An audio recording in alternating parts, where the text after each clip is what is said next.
Devious criminals can skillfully cover their tracks and eliminate witnesses to their crimes. But what can you do if you're just a child and it feels like the whole world has turned against you?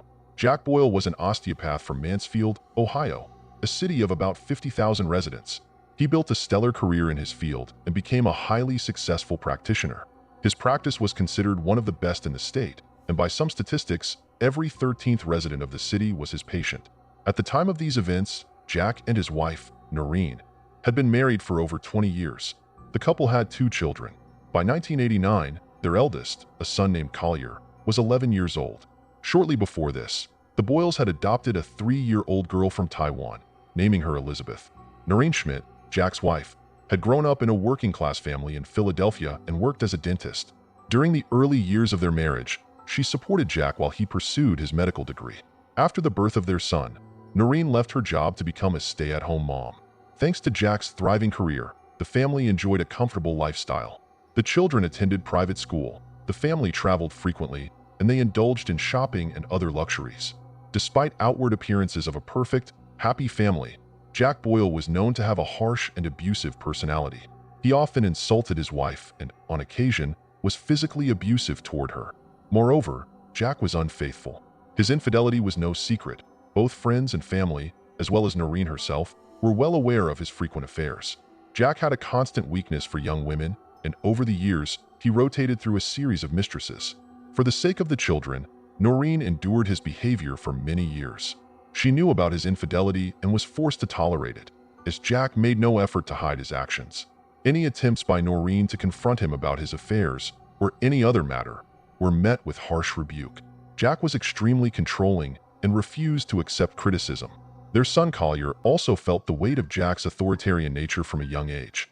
Yet Noreen stayed, believing it was for the best for their children. By December 1989, the situation had reached a breaking point. Following an increase in Jack's aggressive behavior toward their son, Noreen, now 44 years old, filed for divorce after 22 years of marriage. Jack, however, did not want the marriage to end.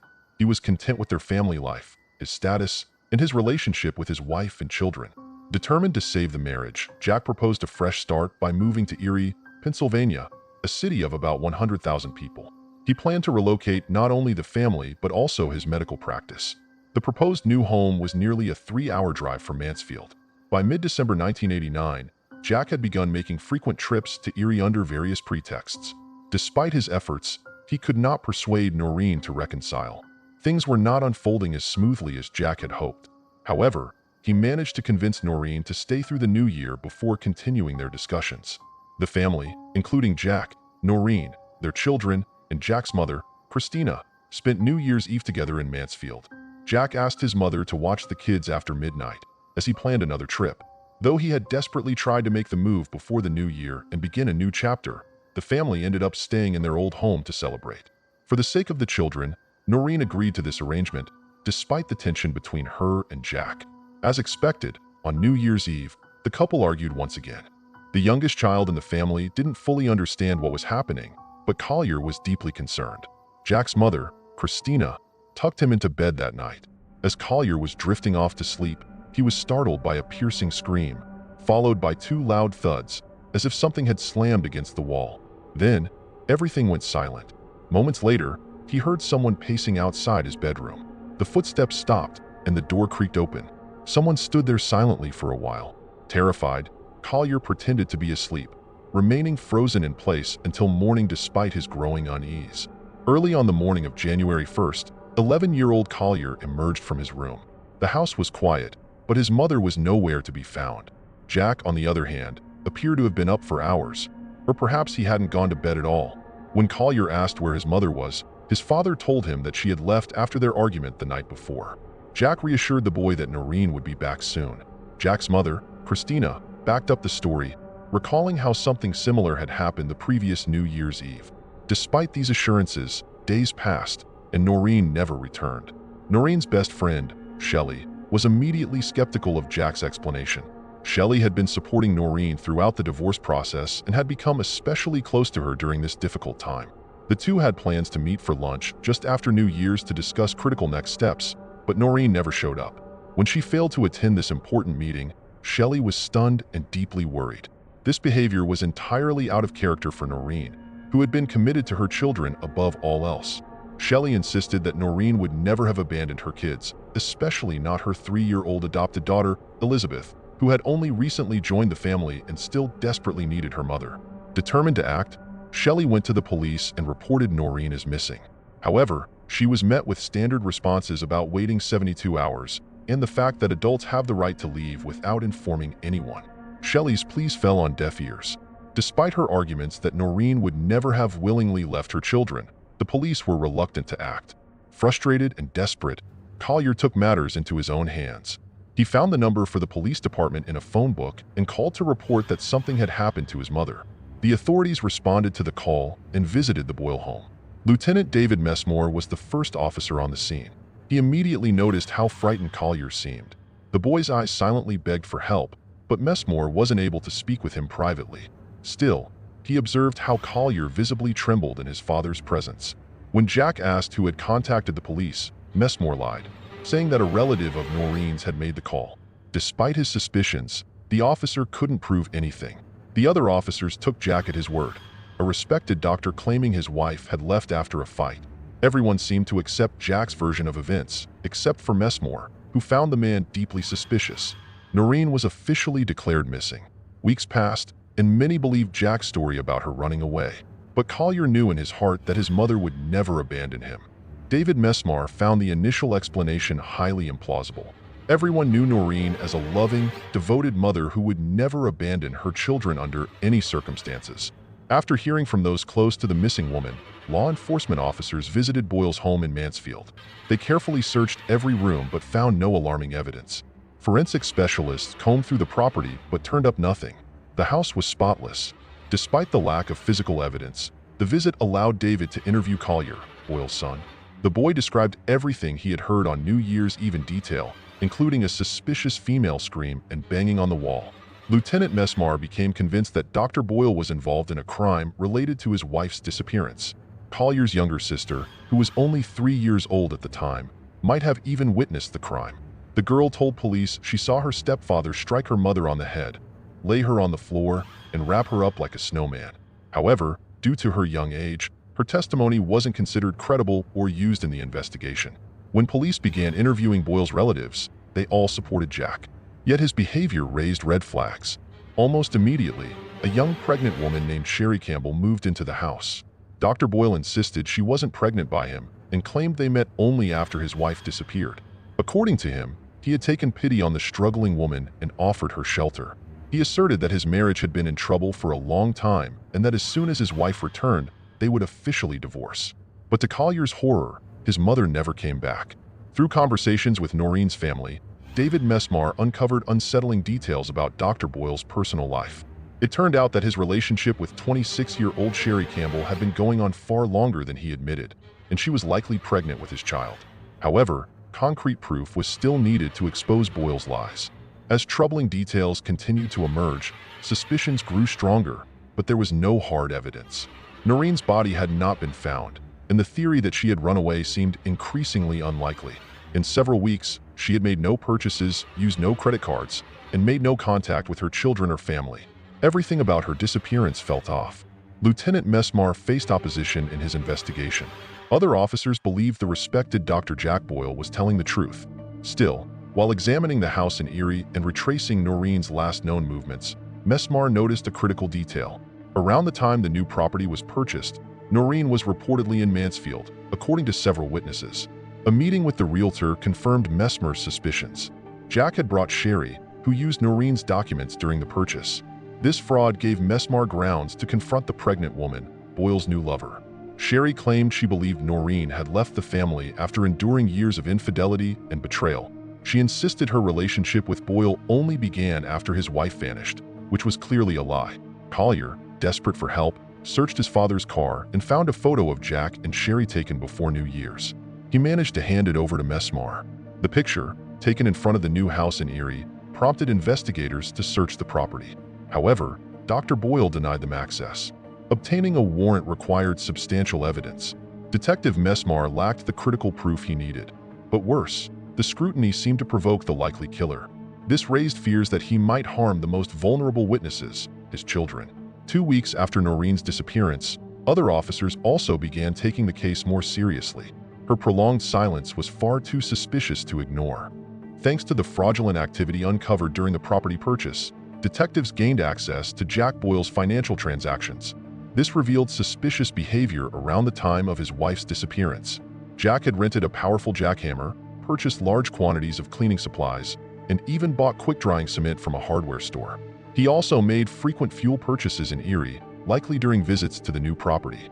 The investigation shifted its focus to the new house, as no evidence of a crime had been found in the Boyles' old home. Detectives began to suspect that the crime might have been committed at the new location. Shortly before the police planned to visit the Erie property, Collier contacted Detective Messmar with alarming news. He had noticed Sherry wearing a ring that had belonged to his mother. Confronting his father, Collier accused him directly, saying he believed Jack had harmed his mother.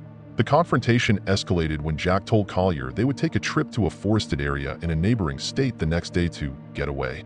The plan sounded ominous, and Messmar feared for the boy's safety. When police finally arrived at the new house in Erie, it was clear Jack had put considerable effort into fixing up the property. Renovations were underway both inside and outside, as if he were preparing the home for his family to move in. But the investigation wasn't concerned with home improvements. Messmar was determined to find any evidence that could solve Noreen's disappearance and rescue Collier from his dangerous father. The team carefully searched the property, suspecting it was an ideal location to conceal evidence or a body. The basement drew particular attention. In an almost empty space under renovation, a new carpet covered part of the floor and was weighted down with furniture. This seemed out of place. Moving the furniture and carpet aside, detectives discovered a freshly poured concrete slab in a rectangular shape. The concrete also seemed unusual and immediately raised suspicion. Investigators decided to break it open. The moment the first crack appeared, a familiar and unmistakable odor hit the air, the stench of human decomposition. Upon removing the concrete, police found a makeshift grave containing human remains. The body was unclothed, with a plastic bag tied around the head. There was no doubt they had found Noreen. 3 weeks had passed since Noreen's disappearance, and the body had decomposed significantly due to the warm environment, which accelerated the process. The remains were in such poor condition that dental records were needed for a positive identification. Once examined, they confirmed that the body was Noreen Boyle. The news of her tragic death devastated her son, Collier, who had always been deeply attached to his mother. She was not only a parent to him, but also his closest friend. The only silver lining for Collier was that he didn't have to go on the ominous trip with his father. Detective Messmer's timely discovery ensured the boy was removed from Jack's custody and placed in protective care. Collier had been saved. Though Collier was overwhelmed with grief over his mother's death, he faced further hardships. His maternal relatives lived far away, were elderly, and unable to support him. Meanwhile, Jack's family rallied against the boy, furious that he accused his father of murder. This left Collier isolated, compounding his trauma. Adding to the evidence against Jack, police discovered an expensive watch on Noreen's remains when they unearthed her body in Erie. Noreen's belongings were also used for identification purposes. Her family confirmed that the items belonged to her. Curiously, her wedding ring was missing. It was clear that the innocent woman had met a tragic fate. Investigators now had to determine how this could have happened. According to the medical examiner, Noreen died on the night of December 31st to January 1st. Detectives interviewed all possible witnesses, including the couple's neighbors, who might have seen something. A man living next door to their new house provided crucial information. On the night of the murder, he stayed awake from midnight to 4 a.m. and noticed suspicious activity at Dr. Boyle's house in Erie. Jack arrived there after 3 a.m., carrying large bags. In the following days, he made repeated visits to the house, working there for hours. During these visits, he was seen removing heavy-looking bags from the house and loading them into his car. Investigators suspected he was disposing of soil and construction debris created while digging a grave in the concrete floor. The detectives spoke extensively with Collier, and eventually, they took note of the young boy's suspicions about his father. The most striking detail was Collier's claim that Sherry, Jack's girlfriend, might have been wearing Noreen's missing ring. For an 11-year-old, remembering exactly what his mother's ring looked like might have been difficult. However, as he recounted, the ring was tied to a memorable story his mother had shared with him, which made the piece unforgettable. When he saw the ring on Sherry's finger, he immediately recognized it. A forensic examination confirmed that Dr. Boyle had removed the ring from his deceased wife's hand and given it to his new lover. Upon learning this, Sherry was furious and broke off the relationship with the suspected murderer. A grim picture began to emerge. Detectives believe that on New Year's Eve, during a heated argument, Jack called his mother to put Collier to bed and watch over him.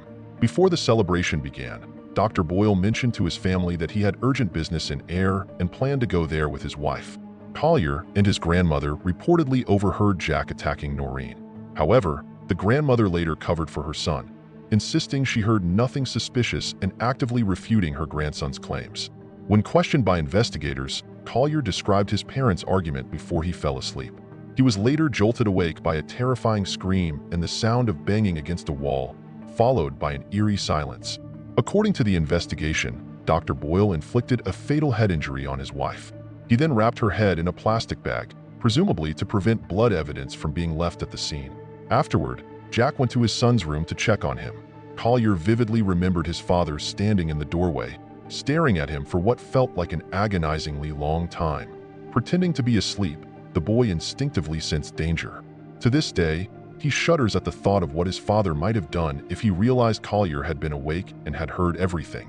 Despite his meticulous planning and execution of the crime, Dr. Boyle made little effort to craft a believable story about his wife's disappearance. He simply claimed that she had left him, providing no further details. This story was laughable to Noreen's family, who knew her as a devoted mother and faithful wife. They were adamant that she would never abandon her children, let alone leave them with a tyrannical husband without telling anyone where she was going. At the outset, Jack's lies caused confusion and even convinced some police officers. However, his story ultimately worked against him because it was so implausible. It was only one of several weaknesses in his defense, most of which came to light thanks to Collier's accounts. Dr. Boyle had carefully covered his tracks. He managed to clean the house thoroughly, leaving no physical evidence of the crime. Forensic experts found no trace of Noreen's DNA in the vehicle used to transport her body. It appeared he had acted methodically and cautiously, by striking his wife on the head without breaking the skin. There was no blood left behind. Wrapping her head in a plastic bag indicated premeditation. Dr. Boyle had prepared for what he was about to do and executed his plan with chilling precision. No trace of Noreen's transportation was found in Jack's pickup truck. Even items like the plastic bag used to cover her head bore no fingerprints. In most cases, murderers leave evidence on such objects, often forgetting to wipe them clean. But Dr. Boyle left nothing to chance. Everything was meticulously cleaned. Weeks after Noreen's disappearance, detectives uncovered additional indirect evidence that Jack failed to cover up. For instance, he had rented a powerful jackhammer just 2 days before his wife's death, clearly preparing for the crime. He purchased cleaning supplies and quick-drying cement. Around this time, he began suspiciously intense work in the basement, as a neighbor reported. The neighbor witnessed Jack unloading large bags, removing roughly a ton of broken concrete and dirt from the basement. Later, it was revealed that this was part of preparing a grave for his wife. Jack transported this debris in his pickup truck to a property owned by Sherry's uncle, located near the city. The property had been vacant for some time, allowing Jack to dump the construction waste there without interference. A rare mistake on his part. When police discovered the debris and analyzed it, they confirmed the concrete originated from Boyle's basement. The motive for the murder was believed to be Jack's desire to rid himself of his wife without going through a costly divorce that could have drained him financially. The case against Jack grew stronger, with the most compelling piece of evidence being Collier, his 12-year-old son. Despite his young age, Collier understood the gravity of testifying against his father, knowing it would bolster the prosecution's case. While his testimony made a conviction likely, it took an emotional toll on the boy. Collier was placed in the Ohio child welfare system, moving between foster families, some of which were less than ideal. He was separated from his sister and labeled the murderer's son at school. For a year, he endured this stigma before finally being placed with a supportive foster family, though still apart from his sister. Collier resented his father for robbing him of both parents in one violent act. Fear became a constant companion, but Collier was determined to see justice served for his mother. Dr. Boyle's defense team focused on undermining the prosecution's case, starting with Collier's testimony. They highlighted procedural violations during interactions with the boy. For example, the initial interview occurred in the presence of his grandmother, followed by several visits and phone calls to Detective Mesmar. On some occasions, Collier was questioned without any adults present, which the defense argued was illegal. The defense claimed the police manipulated Collier to incriminate his father, potentially jeopardizing the prosecution's case. Jack also tried to establish an alibi and prove his innocence. He even convinced his brother to lie to the police, claiming that Noreen had called him on January 2nd, 1990, 2 days after her death. At the time, when she was only listed as missing, this fabricated call further complicated the investigation. However, the truth eventually surfaced when it became clear Noreen had already been dead by then. Despite the false statements, Jack's brother avoided charges for perjury. Jack's reputation as a respected osteopath worked to his advantage. In the eyes of the local community, he was a caring doctor, devoted father, and, apart from his weakness for younger women, a responsible family man. The couple had even adopted a girl and planned for more children. At the time of the murder, Sherry Campbell was pregnant, and the baby was confirmed to be Jack's. Questions also arose regarding Sherry's potential involvement. Did she know about Jack's plan to kill his wife, or even help in carrying it out? Suspicion grew after it was revealed she had participated in a fraudulent real estate scheme with Jack. A realtor confirmed that a young woman resembling Sherry accompanied Jack during property transactions. However, investigators found no concrete evidence tying Sherry to Noreen's murder. She testified against Jack in court and severed all ties with him. It's doubtful that a pregnant woman realized she was about to move into a house built over the remains of Jack's wife. Still, some believe Sherry may have had some level of involvement in the crime, despite the lack of proof. Each argument made by the prosecution was met with counterarguments from the doctor's defense team. They found errors in the autopsy report, such as the incorrect eye color of the victim. Several appeals were filed, which prolonged the trial. Ultimately, this led to the need for the exhumation of Noreen Boyle's body. They even attempted to prove that the body found in the basement wasn't hers, but another victim that previous tenants had cemented in the basement. The results of the re-examinations confirmed that it was Noreen, which only strengthened the prosecution's confidence in the doctor's guilt. When the jury went to deliberate, the tension in the room was palpable. On July 6, 1990, Dr. Boyle was incarcerated in Ohio. He was found guilty of first-degree murder with aggravating circumstances. He was sentenced to life imprisonment without the possibility of parole. This was followed by a series of appeals from his lawyers. In 2010, Jack Boyle requested a reconsideration of his sentence and asked for the possibility of parole. His request was denied, but later, his appeal was granted, and he was given the chance for early release after 20 years. However, his defense team didn't stop there. Ahead of the new hearings in 2020 regarding his parole, the man's story took a dramatic turn. For nearly 3 decades, he denied any involvement in his wife's death. Finally, Jack decided to take partial responsibility. However, it was clear he wasn't willing to tell the full truth. His goal was to reduce his sentence and gain freedom. Dr. Boyle showed no signs of remorse. According to him, in a fit of rage, he pushed his wife. She fell and hit her head by accident, leading to her death. He refused to comment on the other actions that indicated the crime was premeditated. As a result, his parole request was denied, and he remained behind bars. In October 2025, Jack will have another opportunity for early release. However, the doctor's enthusiasm seemed to have waned. After Jack's arrest and imprisonment, the man's family distanced themselves from Collier. Noreen's relatives, due to old age, refused to take guardianship of him. The boy was adopted by a family in Canada. They truly took good care of him, as he shared when he grew up. Collier changed his last name to Landry and worked as a model for magazines for a while. He later became a successful cinematographer in Los Angeles. Eventually, he partnered with a famous director, and one of their works was a 2018 documentary that told the story of his mother Noreen Boyle's death and his desperate fight for freedom from the hands of his father, the killer. While preparing the film, Collier came face to face with his father in prison nearly 30 years after his conviction for murder. During their meeting, Jack claimed he had accidentally killed his wife in a fit of anger when she came at him with a knife, and he instinctively pushed her away. Collier didn't believe him, but forgave his father. However, Jack still harbors resentment toward his son and does not consider him a part of his family. If you enjoyed my work, please subscribe to the channel. Support the video with a like, and let's discuss this story in the comments.